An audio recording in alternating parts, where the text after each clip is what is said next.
오늘 함께 나눌 하나님의 말씀입니다. 누가복음 19장 1절에서 10절까지 말씀 교독하겠습니다.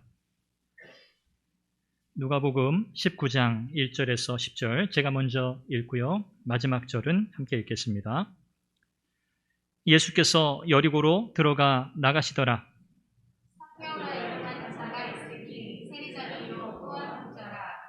그가 예수께서 어떠한 사람인가 하여 보고자 하되 키가 작고 사람이 많아 할 수 없어 앞으로 달려가서 보기 위하여 골고가 나무 위에 올라가니 이는 예수께서 그리로 지나가시게 되더라. 예수께서 그곳에 이르사 쳐다보시고 이르시되 삭개오야 속히 내려오라. 내가 오늘 내 집에 유하여야 하겠다 하시니 뭇 사람이 보고 수군거려 이르되 저가 죄인의 집에 유하러 들어갔도다 하더라. 삭개오가 서서 주께 여짜오되 주여 혹시 없어서 내 소유의 절반을 가난한 자들에게 주겠사오며 만일 누구의 것에 속이 없게 하신 일이 있으면 내 갑절이나 하겠나이다. 예수께서 이르시되 오늘 구원이 이 집에 이르렀으니 이 사람도 아브라함의 자손이미로다. 인자가 온 것은 잃어버린 자를 찾아 구원하려 함이니라. 아멘. 우리가 받은 많은 복들이 있는데 저는 개인적으로 예수 믿고 이 만남의 복을 누리고 있는 것, 이것이 참 큰 복이라고 여깁니다. 제가 여러분을 만났고요. 또 여러분은 저를 만나셨고요. 또 우리가 그리스도 안에서 서로 형제 자매로 만나게 되었고요. 이 놀라운 은혜가 우리에게 얼마나 큰 기쁨인지 모릅니다. 우리가 하나님과 만난 그 기쁨, 우리가 예수 그리스도를 만난 그 기쁨, 그 은혜, 그 감격, 그 사랑이 오늘 이 믿음의 공동체인 우리 선한교회 안에서 나누어지는 줄로 믿습니다. 여러분의 삶 속에 이 만남의 복이 더욱더 풍성해지시기를 간절히 바랍니다. 인생에서 이 만남이 너무 중요하기 때문에 그렇죠. 저와 여러분들은 이미 예수 그리스도를 만났습니다. 우리의 구원자이신 주님을 만났고요. 주님을 만난 우리 모두가 함께 이 자리에 모여서 그 은혜, 그 감격을 함께 누립니다. 얼마나 감사한 일인지요. 오늘 우리가 나누게 될 이 본문의 내용 속에서 삭개오라고 하는 한 사람이 주님을 만납니다.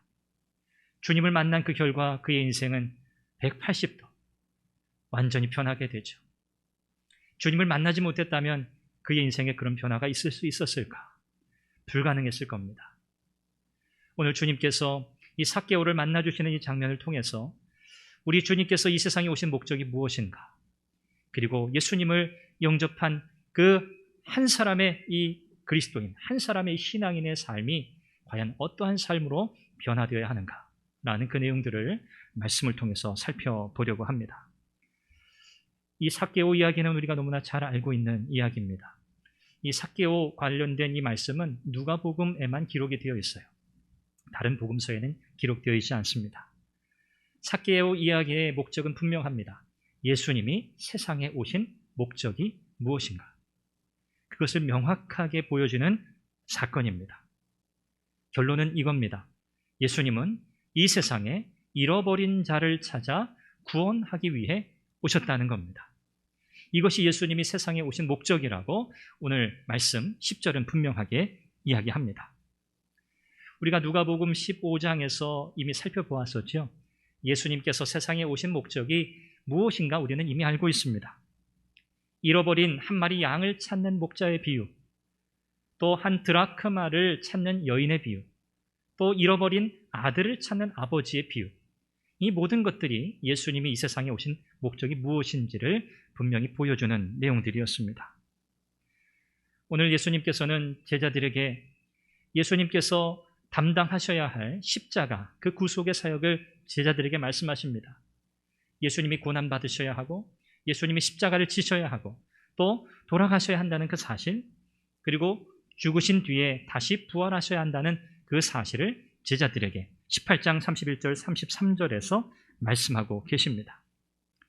예수님은 예루살렘이라고 하는 마지막 종착역을 향해 가시는 그 여정에 오늘 본문 여리고를 지나가게 되십니다. 이 여리고에서 두 가지 중요한 사건이 일어나요. 오늘 우리가 살펴본 본문의 앞선 본문의 내용인데 한 눈먼 자가 예수님께 나와서 자기를 불쌍히 여겨달라고 외치자 예수님이 그의 눈을 뜨게 하신 사건입니다. 또 한 가지 사건은 오늘 우리가 살펴보려고 하는 이 삭개오의 이야기입니다. 이 두 가지 사건이 서로 연결되어 있죠. 공통점이 있습니다. 한 눈먼 자에게도 또 삭개오에게도 하나님의 구원이 임했다는 것입니다. 오늘 이 본문 안에서 이 삭개오가 예수님을 만나기 위해서 어떤 행동을 했는가? 그리고 그 삭개오의 그 중심을 꿰뚫어 보시는 우리 주님께서 그를 부르시고 그의 집에 들어가 하루를 묵으시면서 그 집에 구원을 선포하시는 이 말씀을 통해서 참 하나님의 구원의 은혜가 얼마나 놀라운가를 우리는 깨닫게 됩니다. 우리 예수님께서 과연 어떤 사람을 주목해서 보시는가? 이것이 중요한 관점입니다. 그것은 저와 여러분들의 관점이기도 해야 하기 때문이죠. 수많은 사람들이 예수님 주변에 몰려들었어요. 예수님께서 행하시는 일들, 그분의 말씀, 그분의 가르침을 듣기 위해서죠. 그런데 정작 예수님은요, 어떤 자들에게 관심을 가지고 계셨는가? 오늘 누가복음 본문 안에서는 바로 한 눈먼 사람과 바로 삭개오라는 사람이었습니다. 이 두 사람에게 공통점이 있습니다. 눈먼 사람이 예수님께서 오신다는 이야기를 듣고 소리쳤습니다. 나를 불쌍히 여겨달라고. 앞이 보이지 않으니까 그가 할 수 있는 최선을 다해서 절규하듯 주님께 부르짖었어요. 그럴 때 주변에 있던 사람들이 어떻게 했지요? 그 사람을 꾸짖었습니다. 조용히 하라고. 너무 시끄럽다고. 뭐 그렇게 소리를 빽빽 지르면서 그렇게 외치냐고 그를 꾸짖었습니다. 예수님이 삭개오에게 나무에서 내려오라고 하셨을 때, 그리고 그의 집에 거하겠다고 말씀하실 때 주변에 있었던 또 수많은 사람들이 예수님을 비방했습니다. 수군거렸습니다. 즉 예수님은요, 사람들에게 환영받지 못하는 사람들을 주목하셨다는 사실이에요. 그들에게 다가가셨어요. 이것이 예수님의 사역의 중요한 포인트였습니다. 예수님은 어떤 사람들을 주목하여 보시는가? 눈먼 자. 어떤 사람이죠? 병든 사람이에요. 자기의 힘으로 그 문제 해결할 수 없는 사람이죠. 또 세리입니다. 당시의 세리는 어떤 사람 취급받았죠? 죄인 취급받았습니다. 그냥 죄인 그 정도가 아니에요. 눈먼 자, 세리, 사람들에게 관심의 대상이 아닌 사람들, 심지어는 증오와 멸시의 대상이었던 사람, 그들에게 우리 주님이 다가가셨다는 것이 오늘 이 본문을 이해하는 중요한 배경이 됩니다. 삭개오라는 사람은 어떤 사람일까요? 주일학교 때 이 말씀 들으면서 삭개오는 난쟁이, 키가 작은 사람, 뽕나무에 올라간 사람, 그 이미지가 굉장히 강하게 저한테는 남아있어요. 키 작은 삭개오를 만나신 예수님. 이 삭개오라고 하는 이름은 굉장히 좋습니다. 그 의미가 의로운 자라는 뜻이에요. 의로운 사람. 굉장히 좋은 이름이죠. 그런데 성경은 이 삭개오를 이렇게 소개합니다. 그는 세리장이요 부자다. 세리장이요 부자다. 자, 이 세리장이라고 하는 이 직업은 오늘날로 치면 세무서장쯤 될 것 같아요. 그런데 오늘날 가지고 있는 그런 세무서장의 어떤 위치, 어떤 힘, 이것보다는 훨씬 더 강한, 훨씬 더 많은 권한을 가지고 있었던 사람이 이제 세무서장, 당시의 세리장이라고 할 수 있습니다.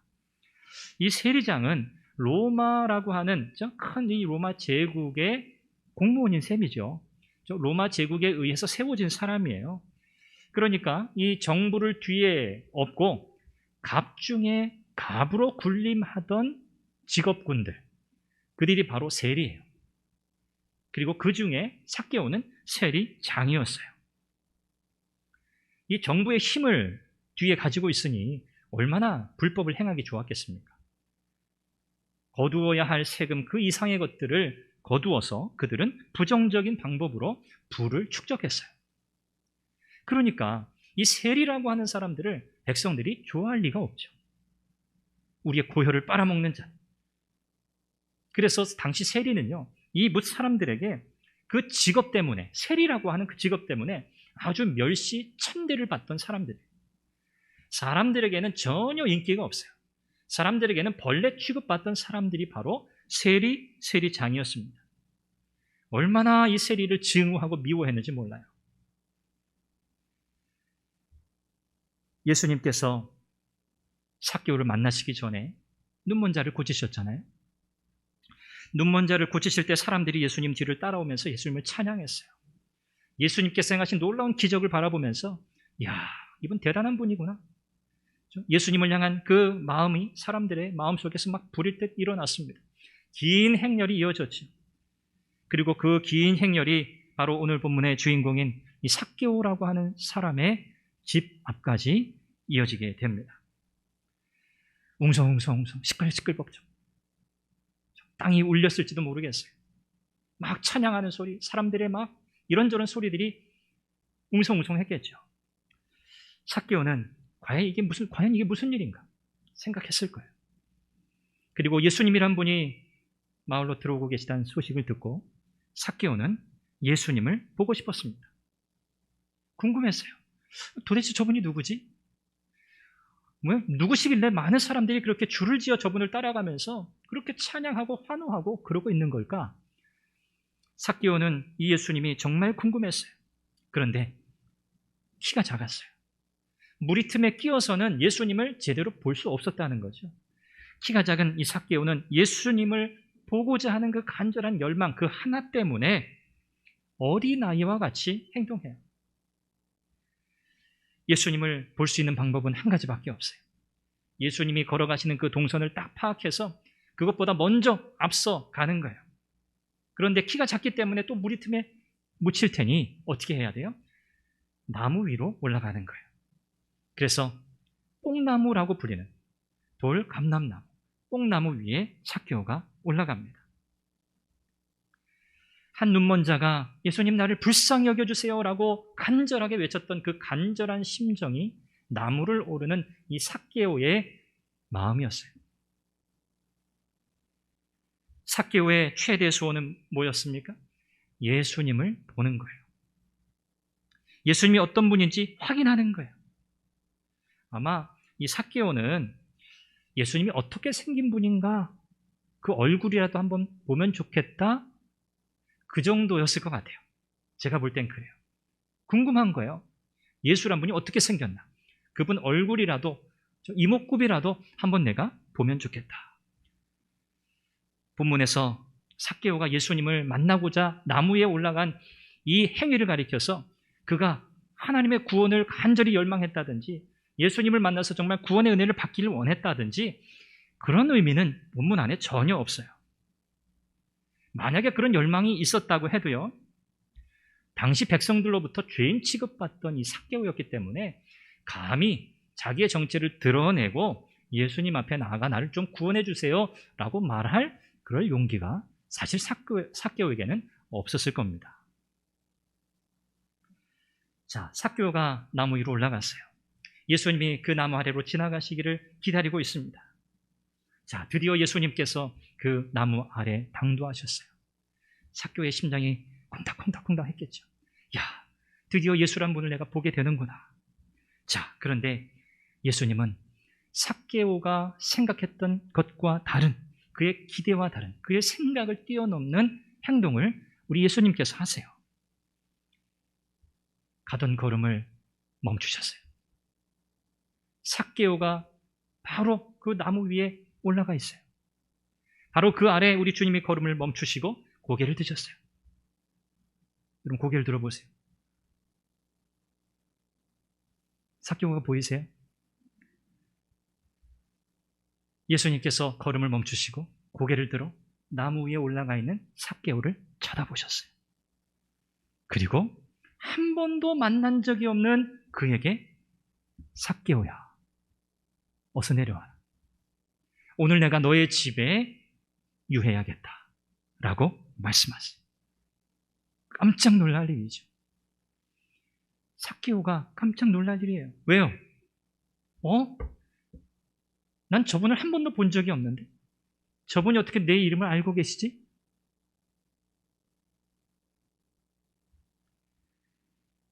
예수님께서 자신을 쳐다보시면서 그의 이름을 부르시고 내려오라고, 내가 너희 집에 거해야겠다고 말씀하시는 이 주님의 이 말씀을 듣고 삭개오는 급히 내려와 즐거워했다고 6절 말씀이 기록합니다. 급히 내려와 즐거워했다. 이 장면 속에서 우리가 중요한 포인트 하나를 또 발견하게 돼요. 자, 처음에는 삭개오가 예수님을 보기 위해서 나무 위로 올라갔어요. 주어가 삭개오예요. 그런데 나무 위에 올라간 삭개오가 주님을 먼저 본 게 아니에요. 주어가 바뀌어요. 주님이 먼저 삭개오를 보셨어요. 그리고 그의 이름을 부르셨어요. 이것이 오늘 본문 안에서 우리가 또 보아야 할 중요한 포인트입니다. 아, 그렇군. 주님이 먼저 구원할 자를 찾으시는구나. 우리 주님께서는 삭개오에게 이렇게 말씀하시고 이미 삭개오를 잘 알고 계시는 거죠. 삭개오를 이미 잘 알고 계세요. 주님이 하신 이 말씀을 듣고 삭개오가 급히 내려와 즐거워하며 예수님을 영접했어요. 자, 여기 삭개오가 왜 즐거워했을까요? 여러분, 삭개오라면 즐거워할 이유가 뭘까요? 삭개오라고 하는 이 한 인물이 가지고 있었던 그의 삶 속에 누구에게도 말하지 못할 그 마음속 깊은 그 고민과 그 고충과 그 고통이 사실 이 본문 안에 숨겨져 있어요. 삭개오는 사람들에게 멸시받는 사람이라고 그랬죠. 사람들에게 증오의 대상이라고 그랬죠. 이 삭개오는요, 늘 외롭게 살았어요. 살았을 거예요. 왜요? 사람들하고 어울려 살 수가 없어요. 사람들이 다 그를 비난하고 비판하거든요. 온전한 사회생활을 하지 못해요. 온전한 인간관계를 맺으며 살 수 없어요. 그야말로 이 삭개오는 정말 상처받은 사람이에요.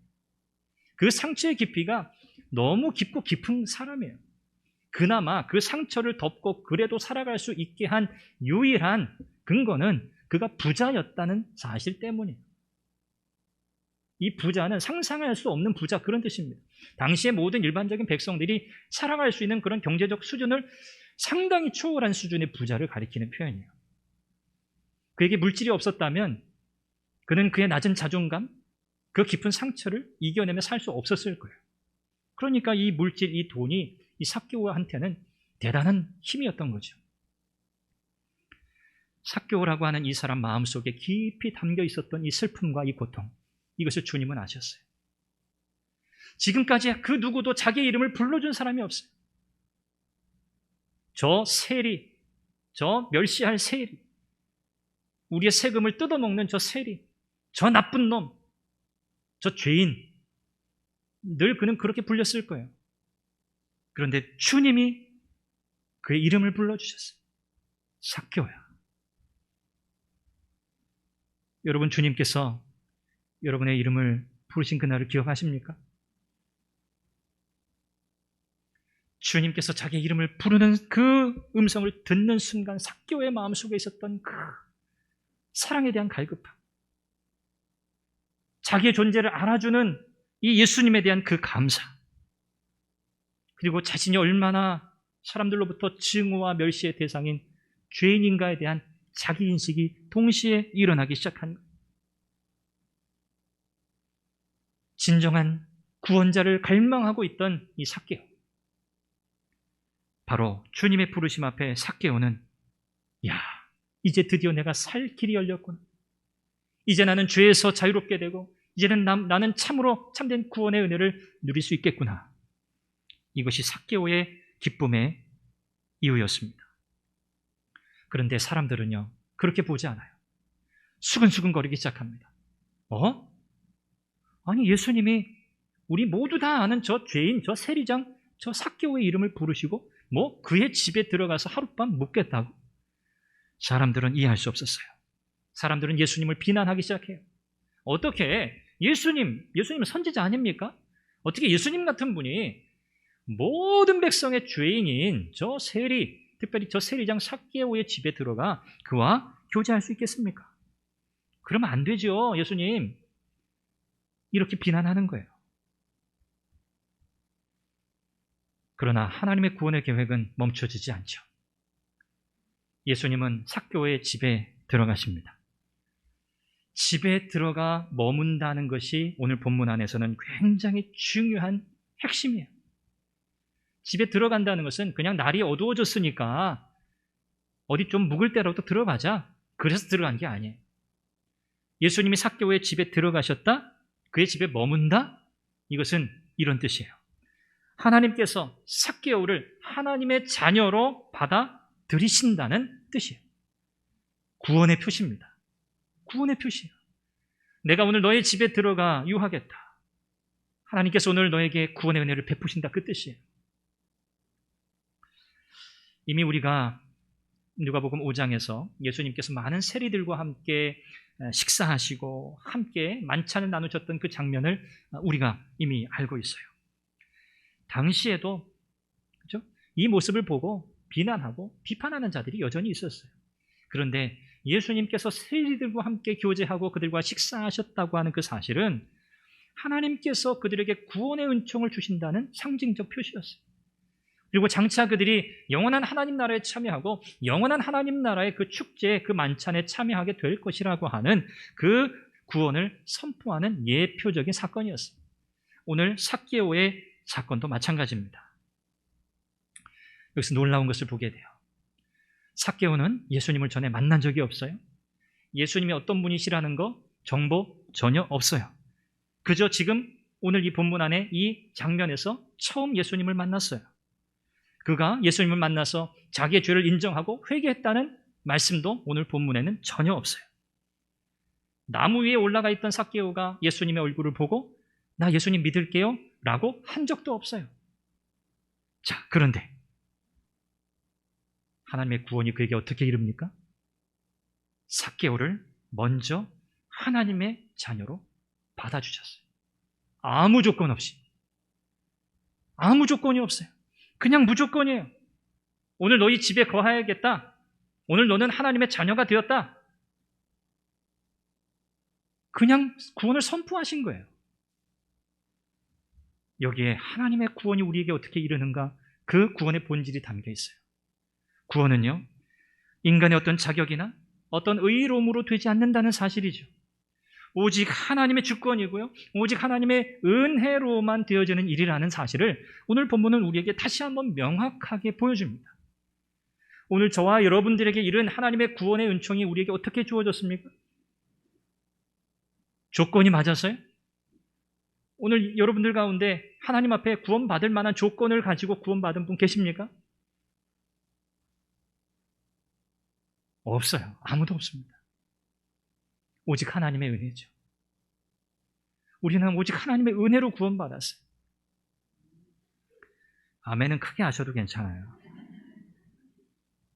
여러분의 믿음의 고백을 표현하는 것을 어색해하지 마세요. 어려워하지도 마세요.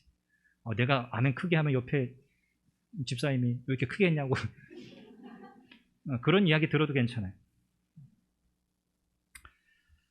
하나님의 구원이 오직 은혜로만 우리에게 임한다. 이게 중요한 오늘 본문의 첫 번째 가르침입니다. 또 한 가지, 하나님의 무조건적인 구원의 은혜가 선포된 이후에 삭개오의 삶에 일어난 극적인 변화를 오늘 본문은 우리에게 소개합니다. 구원은 선물이에요. 그렇죠? 그냥 하나님이 주시면 우리는 받는 거예요. 이 엄청난 구원을 선물로 받은 이 삭개오, 이 구원이 삭개오의 생각과 그의 삶의 태도를 완전히 바꾸어줬습니다.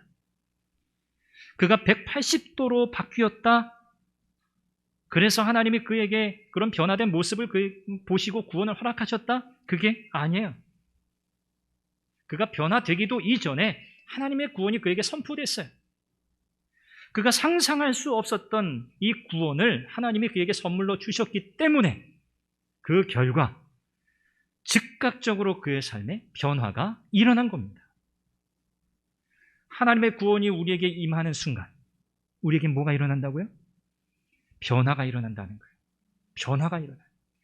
참된 구원, 참된 믿음은 참된 변화를 가져온다는 것을 성경은 우리에게 가르쳐줍니다. 그 변화의 증거가 오늘 본문 안에서는 삭개오가 그가 가지고 있었던 재물에 대한 태도의 변화로 입증이 돼요. 8절에 보시면 내 소유의 절반을 가난한 자들에게 주겠사오며 만일 누구의 것을 속여 빼앗은 일이 있으면 내 갑절이나 갚겠나이다 라고 이야기합니다. 예수님이 말씀하신 적이 없어요. 너 이렇게 해라 저렇게 해라 말씀하신 적이 없어요. 삭개오가 자기가 자기 안에 일어난 이런 변화의 이 고백을 이렇게 하고 있어요. 그의 낮은 자존감을 덮어주고 그나마 멸시천대 받으면서도 꿋꿋하게 살아낼 수 있도록 했던 그 유일한 힘, 그게 뭐였다고요? 재물이에요, 재산이에요, 물질이에요, 돈이었어요. 자기에게는 절대적인 가치가 있었던 그 재물에 대해 삭개오는 이런 변화되는 태도를 보여줘요. 내 소유의 얼마를요? 절반을 가난한 자들에게 주겠습니다. 여러분, 이거 쉬운 일이 아닙니다. 쉬운 일이 아니라 이건 정말 어려운 일이에요. 정말 어려운. 이 고백은 어떤 다른 믿음의 선포를 가지고 있습니까? 저는 지금까지 물질에 의지해 살았어요. 저의 상처를 덮어줄 수 있는 유일한 힘이었거든요. 사람들의 그 따가운 그 눈총을 이겨낼 수 있는 힘이었거든요. 제가 부자였으니까요. 재물은 저에게 그런 의미였어요. 지금까지는 그렇게 살았지만 삭개오가 이제는 그렇지 않다는 거예요. 난 그렇게 살지 않겠다는 거예요. 이제 물질은 내 삶에 더 이상 나의 상처와 나의 아픔과 나의 슬픔을 덮어줄 수 있는 그런 힘으로 내가 의지하며 살지 않겠다는 선포였어요. 내 소유의 절반을 가난한 자들에게 주겠습니다. 그리고 만일 누구의 것을 속여서 빼앗은 일이 있으면 4배나 갚겠습니다. 4배나 갚겠습니다. 당시 유대인들의 이런 배상의 이 원칙보다 훨씬 더 많은 배상을 하겠다는 거예요. 이것이 하나님의 구원의 은혜를 받은 삭개오에게 일어난 놀라운 변화였습니다. 삭개오가 이것을 기쁨으로 할 수 있었던 것은 뭘까요? 바로 예수 그리스도께서 그를 인정해 주시고 그를 알아주시고 그를 만나주시고 그의 집에 거하시며 그에게 하나님의 구원을 선물로 그에게 허락하신 그 일 때문에 삭개오는 말할 수 없는 감격과 그 감사와 기쁨을 가지고 이와 같이 할 수 있었던 겁니다. 구원의 감격 때문이죠. 우리는 이 삭개오의 변화된 행동을 통해서 변화되어야 구원을 받는 것이 아니라 구원의 은혜를 받아야 변화된다는 사실을 깨닫게 됩니다. 우리는 변화되어서 구원받은 게 아니에요. 우리는 변할 수 없었어요. 하나님이 우리에게 무조건적인 은혜를 주셨기 때문에 우리는 이 변화의 삶을 살아갈 수 있게 된 줄로 믿습니다. 변화된 삶을 살 수 있게 된 거예요. 그래서 구원이라고 하는 것은요, 오늘 저와 여러분들의 삶의 변화의 원인이자 모체가 되는 거예요. 우리는 예수 믿기 때문에 하나님의 은혜로 구원을 선물로 받았기 때문에 다른 삶을 살 수 있게 된 거예요. 변화된 삶을 살아야만 하는 것이죠.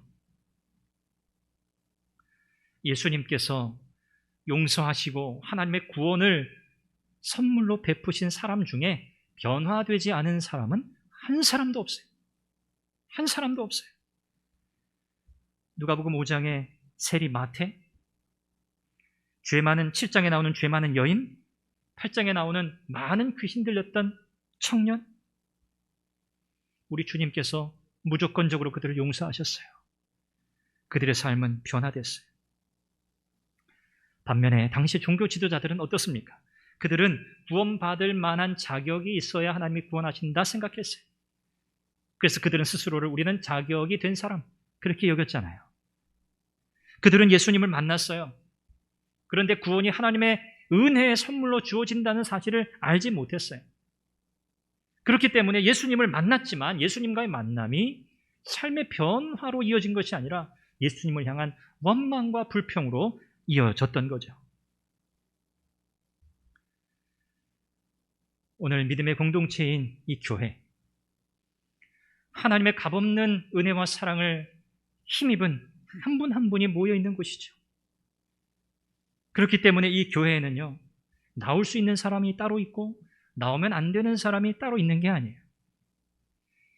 이 믿음의 공동체 안에서는 그 어떠한 차별도 용납되지 않아요.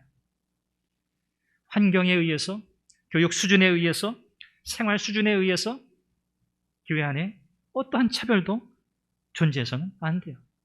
어떤 외적인 요인들도 교회 안에 차별을 일으키는 요인이 되어서는 안 된다는 것을 여러분 꼭 기억하셔야 합니다. 외적인 조건의 변화, 그것이 우리의 삶의 질과 우리의 인격의 질을 자동적으로 높인다 생각하시면 안 돼요. 내 재정적인 상황이 나아졌다, 나의 삶의 환경이 나아졌다, 자동적으로 우리의 인격이 성장하는 게 아니에요. 우리의 믿음이 성숙해지는 게 아니에요. 그렇게 생각하면 교회 안에서 높은 지위에 있기를 원하게 돼요. 나는 다른 사람들과 다르거든. 나는 이만큼 자질이 있는 사람이거든. 나는 이만큼 능력 있는 사람이거든. 저런 분들은 아직 나에 비하면 수준이 안 되지. 이런 생각을 할 수밖에 없어요. 구원에 관한 분명한 지식, 하나님의 은혜에 대한 확신과 경험, 이것이 없이는 예수님 믿는다고 해도 변화되지 않습니다. 우리 다 예수 믿잖아요. 예수 믿는 우리가 진정으로 변화된 삶을 살고 있는가? 그 근거는 하나님의 구원을 분명하게 이해하는 데 있어요. 그 구원이 우리에게 어떻게 임했는지를 정확히 아는 그 지식에 있어요. 이것이 없이 우리는 은혜를 경험할 수 없고요. 우리는 진정한 변화된 삶을 추구할 수 없어요.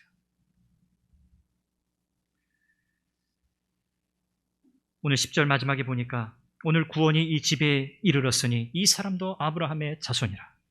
인자가 온 것은 잃어버린 자를 찾아 구원하려 함이니라. 예수님이 이 세상에 오신 목적을, 그분의 구원 사역의 본질을 분명하게 말씀하세요. 예수님께서 먼저 삭개오를 찾아오셨던 것처럼 저와 여러분들도 찾아오신 줄 믿습니다. 우리를 먼저 찾아오신 그 주님, 그 주님의 부르심 앞에 우리가 눈물로 응답하며 나는 죄인입니다. 나는 죄인입니다. 나를 용서해 주세요. 나를 용서해 주세요라고 주님 앞에 눈물로 나아갔던 그 순간, 여러분 꼭 잊지 마시기를 바랍니다. 그 첫 만남뿐만 아니라 오늘 매일매일의 삶 속에서 우리는 그 주님을 만나야 합니다. 여전히 우리를 사랑하시고 우리를 격려해 주시고 우리를 지지하시고 믿음 안에서 세워지도록 늘 우리를 위해서 친히 간구하시는 그 놀라운 주님의 사랑, 성령 하나님의 그 역사하심, 여러분 그 앞에 순종하시기를 바랍니다. 우리의 믿음의 삶이라는 것 특별한 게 아닙니다. 그 사랑 은혜에 감격하여서 오늘도 우리가 그 하나님의 사랑에 응답하며 살아가는 거죠. 나에게 베푸신 그 은혜의 사랑, 내가 다른 이들에게도 나누어 주는 삶을 사는 거죠. 예수님이 삭개오를 찾아오신 그 구원의 사역은 오늘 교회를 통해서 세상을 향해서 그대로 이어지고 있습니다. 오늘 교회도, 오늘 저와 여러분도 이 하나님의 자비와 은총이 필요한 모든 사람들을 향해서 이 생명의 복음, 이 구원의 복음을 증거하고 나누는 저와 여러분들이 될 수 있기를 간절히 바랍니다. 예수님을 믿는다는 것, 믿음의 삶을 살아간다는 것, 우리에게 베푸신 그 구원의 은총에 감사로, 기쁨으로 반응하며 살아가는 것인 것을 기억하시고 날마다 참된 변화를 갈망하시고 주의 은혜를 구하며 성령의 인도하심에 순종하며 나아가는 여러분들이 되시기를 바랍니다. 이 변화는 우리의 삶의 모든 관계 속에서 나타나야 할 것입니다. 가정 안에서, 직장 안에서, 우리가 만나는 모든 사람들과의 관계 안에서 변화된 삶의 열매들이 맺혀지시기를 주님의 이름으로 축원합니다. 기도하겠습니다. 우리 한 목소리로 기도하죠. 하나님, 구원의 은혜를 감사합니다. 구원받은 그 삶을 나는 신실하게 살아가고 있습니까? 참된 변화된 삶을 나는 살아가고 있습니까? 아버지 하나님, 나의 삶을 통해서 하나님 변화된 삶의 열매가 나타나게 하시고 이 생명의 복음, 나를 변화시키시는, 나를 새롭게 하신 이 주님의 십자가 복음의 능력이 나의 삶을 통하여 드러나게 하시고 증거되게 하옵소서. 우리 교회가 하나님의 영광을 드러내는 복된 교회가 되게 해달라. 같이 함께 한 목소리로 기도합니다. 자비하신 아버지 하나님, 하나님의 자비와 은혜를 감사합니다. 오늘 주의 말씀을 통해서 하나님의 구원이 우리에게 어떻게 임하였는지, 오늘 하나님의 구원의 은총을 입은 우리가 어떤 변화된 삶을 살아야 하는지 하나님 말씀을 통하여 확인하게 하시니 감사합니다. 하나님, 우리가 구원받았다 하나, 우리가 예수 믿는다 하나, 우리의 삶에 변화된 모습이 없다면 그는 참으로 예수를 믿는 것이 아닙니다. 우리의 인격이 달라지고 우리의 언어가 달라지고 하나님 우리의 생각이 변화되고 하나님 우리의 모든 관계 속에서 하나님 변화의 열매들이 맺혀지는 참된 믿음의 삶, 참된 변화의 삶을 살아가게 하여 주시옵소서. 자비하신 아버지 하나님, 세상 모든 성도들의 삶을 주의 은혜, 주의 능력의 손으로 붙들어 주시고 하나님 참된 변화의 삶을 추구하는 복된 삶을 살아가게 하여 주옵소서. 성령께서 함께하여 주옵소서. 우리를 그리스도 안에서 먼저 부르시고 친히 구원을 은혜로 우리에게 선물로 허락하신 하나님의 은혜와 사랑을 감사합니다. 참으로 이 하나님의 구원의 은혜에 감격하는 삶을 산다는 것은 우리의 삶에 참된 변화를 추구한다는 것입니다. 우리가 예수님 믿기 때문에 우리의 삶에는 얼마나 큰 변화의 열매들이 맺혀지고 있습니까? 아버지 하나님, 우리를 불쌍히 여기셔서 예수 믿고 난 우리의 모든 삶이 참된 변화를 이루어가는 삶이 되게 하여 주옵소서. 주님 앞에 가는 그날까지 우리는 날마다 이 변화의 삶을 살아가야 하겠습니다. 우리의 언어가 변화되게 하시고 우리의 삶의 관계에 모든 어려운 문제들이 해결되게 하시고 하나님 앞에 인격적으로 성숙해가는 우리 모두가 되게 해 주옵소서. 우리를 변화시키시는 주님의 십자가 사랑, 이 복음의 능력이 우리의 삶을 통하여 교회의 사역들을 통하여 세상 가운데 드러나게 하여 주옵소서. 예수님의 이름으로 기도합니다. 아멘.